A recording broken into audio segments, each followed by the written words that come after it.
ছিল তাদেরকে সবাইকে তুলে এনেছে, বেদের লাঠি নিয়ে এসছে, সেখান থেকে রক্ষা করার জন্য আরো কত কি নিয়ে এসে। এদের এইটাই করা ছাড়া এদের আর অন্য কিছু কাজ নেই। তাই আমাদেরকে রুখে দাঁড়াতে হবে, এই পুলিশের ভয়ে আমাদের রুখে দাঁড়াতে হবেই। এই পুলিশের বিরুদ্ধে যদি আমরা রুখে দাঁড়াতে পারি তাহলেই আমরা মমতা ব্যানার্জিকে রুখে দিতে পারবো।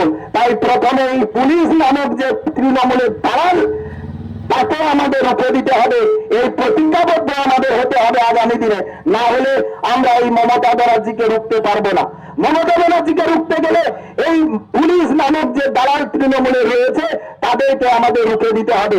এই পুলিশের সঙ্গে আমাদের সংগ্রাম করতে হবে, সংগ্রাম করে মা বোনেদের ইজ্জত বাঁচাতে হবে, মা বোনেদের সুরক্ষা দিতে হবে।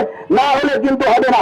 যেভাবে এই পুলিশকে দিয়ে তৃণমূলের বি টিম হিসাবে পুলিশ কাজ করছে, তাদেরকে না রুখে দিতে পারলে আমরা কিন্তু আগামী দিনে বাংলাকে আমরা সুরক্ষা দিতে পারবো না।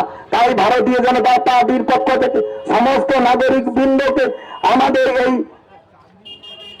এসডি অফিস ঘেরাও কর্মসূচিতে সম্পূর্ণভাবে সমর্থন করার জন্য বিশেষভাবে আহ্বান জানাই। বিজেপি বিজেপি জিন্দাবাদ, বিজেপি বিজেপি জিন্দাবাদ, বিজেপি বিজেপি জিন্দাবাদ, বিজেপি বিজেপি জিন্দাবাদ।